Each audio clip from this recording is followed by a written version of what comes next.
Good morning, everyone. I'm Xiaofeng Chong. I'm the director of the EMI Resource Center at National Czech University, Taiwan. Today, our center is honored to welcome Dr. Libor Štěpánek, director of the Language Center at Masaryk University in the Czech Republic. Dr. Štěpánek is also a teaching expert for the Max Weber program at the European University Institute. With his extensive experience in international education, Dr. Štěpánek has expertise in multilingual education, EMI teaching strategies, the application of generative AI, and academic event planning. He is currently the Vice President of CIRCLES, European Confederation of University Language Center. With that role, he knows greatly about the Language Center and situation of EMI teaching of different universities in Europe. His visit gives us an opportunity to explore new perspective of inspiration on education. As the director of the Language Center at Masaryk University, could you share some experience in promoting multilingual education and internationalization? Of course. First of all, thank you very much for having me. It's a great pleasure to be here and to share some of ideas that are taking place in our center and in generally in more centers in Europe, for example. My experience with internationalization and with multilingual education has been rather long. It's been for some decades that I've been in that business, and I must say that it is always of great interest to be engaged in languages, and but it is also very difficult, I would say, because one of the things that is essential to know that typically at universities, unless you work at a language department, languages are taken as a secondary tool, and that's why they are often not the main interest of the students or teachers. That's why we have to promote it and deal with that in a clever way. So, for example, we need to always focus on the needs of the students and academics. So, for example, multilingual education, how to promote more languages. It is when you know that some students need those languages for their studies. So, for example, in my case at Masaryk University in Central Europe, in the Czech Republic, so students of history, for example, they need to work with their primary sources. And in old history, the materials were written in German or in Latin. So they, apart from English, they need to have German and Latin. On the other hand, for example, students of business, they need to do business globally. So English is, of course, the lingua franca. That's something what they need. But to be also a successful businessman means that they should be closer to their business partners. So speaking the local language is a great asset, is also an advantage. So in this context, multilingual education is important for many of the students, and we can promote it in that way. A new thing in Europe is with the companion volume of CFR, of the Framework of Reference, where plurilingual skills are newly introduced, and it means that you do not have to be perfect or extremely effective in more languages. It's better that you speak a little bit or something, but more of them, and you can apply the strategies that you know in one language to your behavior or communication in another language. So that would be about the multilingual education. Internationalization is a little bit different thing because it is obviously related to the language policy of the university, that it should be a clear one so that you can attract international students, you can attract international academics, and then of course it is about the whole setting, how you can make the university at least bilingual, meaning at least speaking English.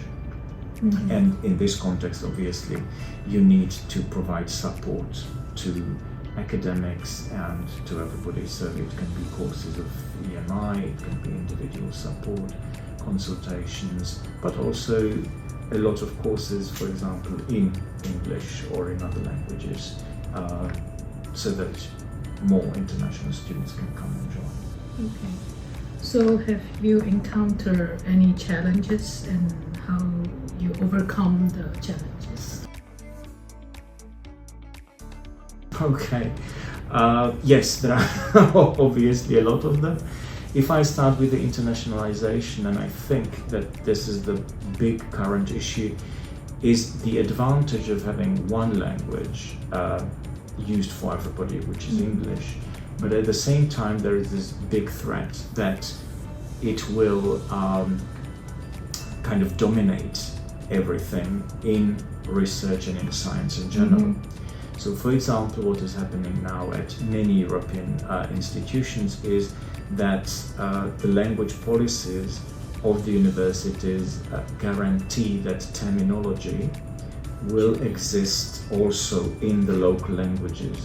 Because we know that, especially, for example, the new inventions or new theories are definitely presented in English, but if it is not also translated into local language, or the terminology is not in the local language, it would mean that the local culture intellectual discussion will not take place. So having both ways is important. Another thing is, especially now with AI, that a lot of sources are taken from what is on the internet. The internet is mostly English speaking, but we are aware at the same time of the fact that depending on disciplines, 40 or 60% of research is still published in local languages. So basically, if somebody is using only English sources, they are missing almost half of research that is taking place in their disciplines in the given country or culture of language. So this is one of the biggest challenges that we have. The only thing that we do is that we talk about it, and we talk to the university management. We try to persuade them that it is really essential to keep the local languages or more languages present in academia. And we also try to persuade the students that, for example, when you hear students that say, no, I, for example, cannot present my outcomes in my own language, I'm so used to presenting in English, then you can tell them, okay, but maybe then you're missing something, so you should be able to do both. What is the percentages of English and Czech usually in the classroom? In the classroom, okay, we have two different systems at universities. There is a Czech program and English International program. In the Czech programs, there is a rule that within the Czech-speaking courses, the students have to be offered at least one or two courses in English, but they are offered many more. So it is difficult to say what is the percentage, because the offer is relatively big, but the student can choose whether they will do more courses in English or not. But I mean, in one classroom, EMI classroom, so for example, what is the expectation of English use? Okay, so for example, at Masaryk University, when we talk about use of English, then we expect the bachelor level to be B1, the master level to be B2, and ideally PhDs should have C1 level. When we have international groups of students, as in Europe there are Erasmus programs, which means that the students exchange. Students are coming from different countries. Typically the B1, B2 level is something that is the most common used. And if you think of one class, for example, then it really depends on the disciplines, on the areas where we deal, because there will be some that are more internationalized and some which are really focused on local local knowledge, let's say. So, in supporting teaching and learning in multilingual environment, does the language center at your university have any specific measure or strategies? Okay, thank you for this question, because it is really important to have the support, as we already mentioned. So our language center, we have been offering let's say wide range of activities for the support. It always comes from the student needs, so we try to focus on students' feedback. And for example, when we identify that some teachers are getting feedback that suggests that they are not that good at EMI or that there are problems, then we recommend some either courses or some activities so that they could improve. All of that is voluntary. It is not that the teachers have to do it or the academics, but we offer this. And there is, as I said, a big range. So, for example, we can have an observation-based support. So we are invited to the class of an academic to observe his teaching or her teaching, and then based on what we see, we either recommend some course or we work with them individually. Or it can be also that, for example, a group of academics says, we have similar needs, could you help us in a certain way, and we come and help them. Or at the same time, we prepare courses, and it can be a year or one semester course or training where we try to be very practical. So, for example, they need to practice their micro-teaching in English. They need to understand the intercultural aspects of teaching internationally. And also we prepare summer schools, or intensive week courses, which are probably the most popular ones, because that's when the academics can really focus on the something else than their everyday situation. Of course, there will be difference that we have courses for students or early career academics that have no or very little experience in teaching in general or in teaching in English or internationally, and then we will have other type of courses, and that will be for academics who are experienced but they just need improvement. So how willing are the faculties taking this observation, going into their class, or having courses, extra courses? Yeah, this is a difficult question. I would say that in general there is positive change happening. More and more members of academic staff tend to see the necessity to improve, and they often come to us and ask us for help or support. Or at certain faculties there are even some informal groups that tend to help one another, and then they, for example, come to us. At the same time, I must say that the reality is, from our perspective, not ideal at all, because the teachers who have, I would say, even bad feedback from students about their ability to provide good teaching, they often do not see that need, or are too busy to say, okay, I will commit myself to extra learning. So it can be complicated to persuade some people to do it on their own will, let's say. On the other hand, for example, working with the management of the department or the faculty, it helps because they can bring some incentives. So for example, they can give some free time for them to actually join the course or do the work on their either materials or communication. Or there can be financial incentive that, for example, if they finish or if they improve the feedback, that they can get some reward. So typically, when we know that somebody really should improve, then from our end, we as a language center, we encourage the faculty.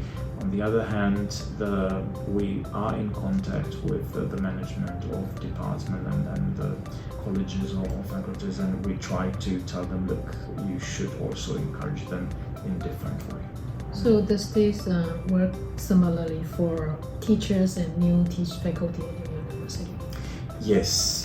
Theoretically, there should be a measure, a new guideline that says that every teaching staff member, so even if it is a researcher who is going to teach, or if it is an academic that teaches, they should go through some type of training, or they should provide some type of either certification or evidence of their qualities in teaching. So now I think that the situation could improve, because there should be a training even for those who don't have any experience, but also for those who need to improve.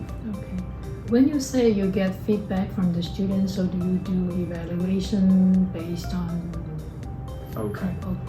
after course evaluation? Yes, there are more levels of this. So for example, Masaryk University as a whole, it has an automatic system of online feedback. So after the end of every course, every course at the university, there is a online feedback form that the students should fill in. Okay. And they should comment on many aspects of the course. Sometimes, because it is a little bit general, sometimes there are not so many answers to the courses. So a lot of teachers also create their own more detailed feedback forms, or they also, for example, have feedback sessions or other types of feedback forms. So for example, it can be a reflecting paragraph of the students on the course, and based on that, for example, at our language center,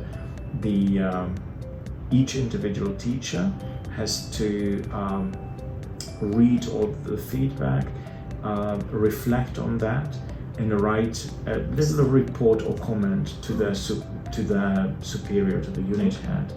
And then the unit heads discuss it with them in an appraisal meeting, and together they find out whether there needs to be done something, or whether some changes have to take place, and so on. So there is a lot of information coming from students as well. Yeah, you had involvement in several projects related to generative AI. Could you share some experience, and especially on how to incorporate generative AI into the classrooms? Okay. Well, yes, we can't avoid it. AI. Well, it's been everywhere, and obviously it has influenced our lives a lot. So I'm really lucky that I'm at the institution that understands AI as an opportunity. Masaryk University has a very open and responsible approach to AI. So we are actually encouraged to use it and to show students how to use it effectively in classes. And there are big differences whether we want in our classes to use the AI for making the learning more effective or teaching, or whether we want to, and within the discipline, or whether we want to show students how to actually work with the AI. So there are two different streams. The first one, for example, in our case in languages, it is relatively easy because it can be used in many, many different ways. Obviously, for example, with the use of chatbots, for example, we can make it much more effective for them to practice or speaking and conversation, because they can do it on their own in their free time. They do not need anybody else. For example, when we are in class and we want to go from very simple activities like ask AI for synonyms of one word, then it provides them synonyms with examples of their use. It is a matter of seconds, right? And then you ask the students, okay, so identify which of the synonyms are really useful in your field, and which you would use, which you would never use, and provide your own examples, for example. Or you can ask them to provide a text, so that they should write a text, and whenever they do not know, or whenever they are unsure, they can ask the AI about collocations. For example, they are not sure about preposition or a proper adjective that could be used. So you ask for the right collocations. Again, in this way they learn about more possibilities and they can move on. Or in like more complex way, they can, for example, write some type of text like individually, and at the same time the same instruction can be given to the AI. They can see the two results and they can compare and see, okay, here it is more effective or more interesting what the AI does, and it is what I want to keep as an author. So this is about language. If we think about how to use it, how to use AI, for example, teaching students how to write effective prompts, the instruction for AI is very important, because sometimes they ask the wrong questions, or they give the wrong instructions and are surprised with the result. So it is important to know how to write the prompts. So what advice would you give to teachers or students in terms of the use of AI?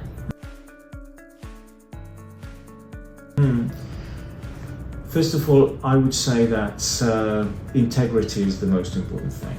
So you have to know that you are using it in a way that is open and that is clear to everybody. So you shouldn't be trying to hide things. No, I am aware of the AI, of its potential, and I use it in a certain way. The thing from the teacher, what is important, I think, is to realize that AI can be very effective and useful, and at the same time it can be completely useless. So we have to make sure that we use it when it is necessary. I always give this example. It's like with food, when you say, well, can you eat on my behalf? Well, if somebody else eats, you are still hungry. So it is the same with AI. If you, for example, need to practice a certain thing to learn it, if you ask AI to produce it, you will not learn anything. So you cannot do that. And the second thing is that there are a lot of tools and apps. So I always recommend, look, try and test things around, but then choose one or two tools that suit you most, and then work with those. Don't try to test every month the new thing that is coming, because you will be then overwhelmed with the possibilities. So that would be another piece of advice. About the academic event planning and leadership development, as the director of the Language Center, how do you plan the academic event to promote professional growth and leadership among the teachers? Well, that's a very good question and very difficult one. Well, I would say that, again, the first thing when I plan anything, it must come from the needs of the teacher. So I have to know that it is something that they really need. Another thing is that I have to know that it is for their good. So it is not that I think that maybe it would help me as a manager or the institution in some way, but it should be really in the interest of the people. And the third thing is that it should always be realistic and flexible enough to be adjustable. So we have a plan, we try to do it, put it into practice, and then we realize it needs to be changed in a certain way. For example, last example, with the AI, I thought that it would be great to train everybody in AI use within this just finishing autumn term. I had this great plan. When we started to do it together, I realized that it was highly unrealistic because it needs everybody to first be aware of what it means, then get the training, then understand how to implement it. And in this way, we have changed it with my team into a 3-term time plan. So from 1 term, we went to 3 terms because, again, being realistic means, yes, we have to go step by step. Or, for example, why it is good to always know that it is good for the people, because with every new thing, with professional growth, there is resistance because it is more work. So you have to be able to explain why it is good for them. So, for example, we have a lot of observations going on that teachers need to go and observe others, like collegial or peer observations. And when I introduced it some years ago, there was a lot of resistance. Yeah, and I can imagine. Yes. And because I truly believe that it should help them not only to learn from the other colleagues, but for example, when you watch somebody else, you realize what their strong points are. And then when you need help, you know who to ask, who to go to. So with these types of ideas, saying, okay, it is not for me, it is for you, finally, it should be helpful to you. So these are the strategies, but yes, it is not easy. Okay, I think that's the end of the interview. Thank you so much for sharing, and your experience and advice are truly inspiring from promoting multilingual education, generative AI, EMI teaching practices to academic event planning. You have provided us with meaningful insight. So thank you so much. Thank you. Thank you. Thank you.